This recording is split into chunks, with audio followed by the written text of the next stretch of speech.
Joe. Okay, so it was reported yesterday that you were traded officially, and then the league blocked the trade, so you have to return to Sports Page Online. How do you feel? Well, not very good. How would you feel? You know, people tell you they don't want you anymore. You spend your life, your heart and soul working for an organization, and they just kick your ass out. But it's fine. I'm a professional. I can deal with it.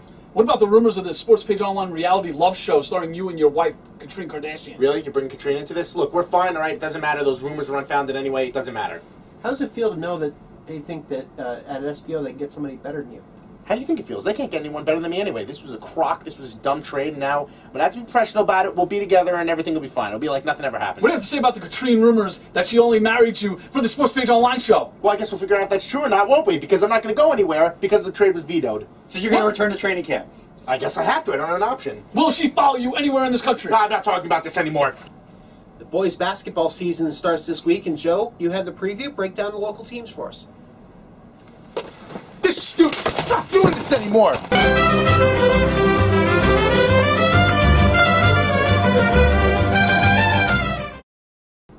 It was a big week for area football teams with the Jets, Giants, and Patriots all getting big wins, but it was the circumstances surrounding those wins that were different. We'll start with the Jets, who steamrolled Kansas City. Yeah, they were the one team to put no doubt in their victory. They basically won this game at the half, leading 28-3.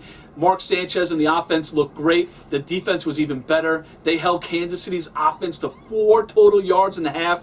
I don't even know if that's a believable stat or not, but it's true. The Jets just looked great. They finished it off in the second half. They didn't need to do too much in the second half, and they didn't, but they just put away the Chiefs for good. They won convincingly, and now, with a lot of help, especially from the Titans, and especially from the Bengals, and especially from the Raiders, the Jets are now in the 6th slot for the wild card. We've talked about Mark Sanchez before on the show, and he's been the brunt of some criticism, but this was probably one of his best games of the year. He had 2 touchdowns on the ground, 2 through the air. What can you say about his development to this point? This was the perfect game for Mark Sanchez. And, you know, it's a lot of these things about the Jets, you can only talk about the first half, because the second half you could pretty much throw away. Sanchez did all his damage in the first half, 2 rushing scores, 2 throwing scores, the first Jets quarterback in history to accomplish that feat. Did it all in the first half, put the Chiefs away. He looked great. He looked like the franchise quarterback the Jets want. Going forward, if Sanchez plays the way he did in this game, the Jets are going to roll right to the postseason. Now let's talk a little bit about the Jets' playoff chances. You alluded to it before. They got a lot of outside help. What do they have to do to make the playoffs? It's simple. Win their last 3 games. The Jets are going to the playoffs at the 6th seed. From there, who knows? The Jets have done that the past 2 years. Went right to the AFC Championship game. Everything that needed to happen for the Jets on Sunday did happen, starting with their own victory. They have that spot alone right now. You know, they were always jumbled with a bunch of teams. Now they have a 1-game lead over the Titans, Raiders, and Bengals. So it's going to be very interesting going forward. The Jets have a couple of tough games. Eagles, Giants, and then the Dolphins. So not an easy 3-game stretch, but if the Jets win, they go to the playoffs. The next area team that got a victory was the New England Patriots, but it wasn't exactly a blow-away game like they thought it was going to be. They beat the Washington Redskins, but by the skin of their teeth. What happened there? You know, the Patriots' defense is just not very good. And right now, playing bad teams, and the Washington Redskins are a bad team, should have never been close with the New England Patriots. To have it come down to a final play where Santana Moss drops the ball right into a Patriots defender to lose the game, that should never happen for the New England Patriots. Their defense is terrible. And when it comes to the playoffs, that's going to get exposed. That's what they have to worry about. Can they do that over the next 3 games and into the playoffs? That's a tough task for Bill Belichick and crew. Can they get it done? They're going to have to study long and hard to get that team on the right track. Otherwise, it's going to be another quick exit for the Patriots. Speaking about strange circumstances, the only reason why the Redskins even had a chance to win this football game was because of a mistake made by Tom Brady, threw that pick in the back of the end zone, then got into a blow-up with his offensive coordinator on the sidelines. What is going on with New England? Maybe it's Brady thinking he has to do too much. He has to rescue that defense. Brady throws that interception. You saw things got heated on the sidelines with his offensive coordinator. Brady took the blame afterwards. But you know, Brady, even when he was saying that he apologized for it and it was all due, he was not happy with that at all. You shouldn't really upset your star quarterback. That was a little bit of a questionable move, especially since Brady had such a great game up until that point. But you said it, the Redskins took advantage of that turnover, almost either tied the game, who knows, maybe a 2-point conversion. They win the game.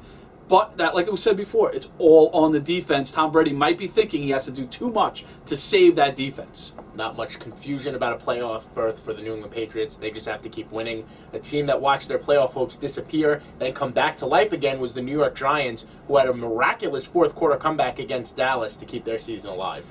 Yeah, you know, this one could be more on the Cowboys than on the Giants. Everybody wants to say Eli Manning is a great quarterback, and he proved it again in the fourth quarter. Yes, he did lead the team back, but if you remember, if Tony Romo hits Miles Austin on a wide-open play late in the game's over. Even if Miles Austin catches it and trips over his own feet and falls to the ground, the game's over. The Cowboys win.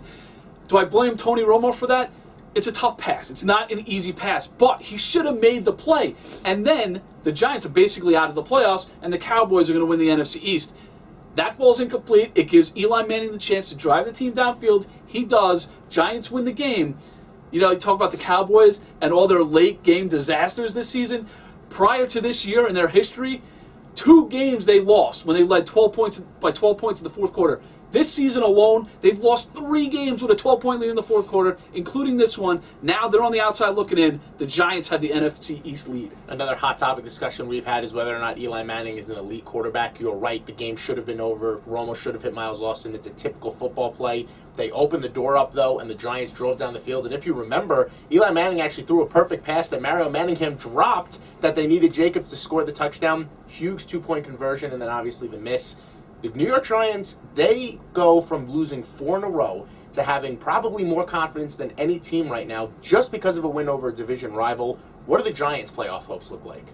Well, it's simple for them. Win the last 3 games, they win the division, they go to the playoffs. They'll probably get a wild card spot. They'll probably play a wild card team, and who knows what can happen in that spot. They should be favored against any wild card team that comes in there. So, win the final 3 games. They're looking good. Who knows? The Cowboys, however, could come into that season finale with nothing to lose and everything to gain. That's a difficult team to face. Beat a good team twice, Giants are going to have to do it. It's going to be a tough game. The only advantage is it is at home. The Giants beat Dallas in Dallas on Sunday. So that's a big thing going for the Giants. A big thing going for you. You get to watch the Final Rant. Is there any doubt why everyone hates the NBA? If you didn't already, now is the time to get on the bandwagon. Chris Paul going to the Clippers. Chris Paul going to the Lakers. Chris Paul going to the Knicks. Who knows where Chris Paul's going? But I do know one thing. David Stern's going to come in and veto every single trade that comes out. Guess what? The Hornets are owned by the NBA. If that's not stupid enough, I don't know what is. Now they're vetoing their own trades? Are you kidding me? This is why the NBA is terrible. Go watch some hockey. That's a Final Rant. That's a Final Take here on Sports Page Online.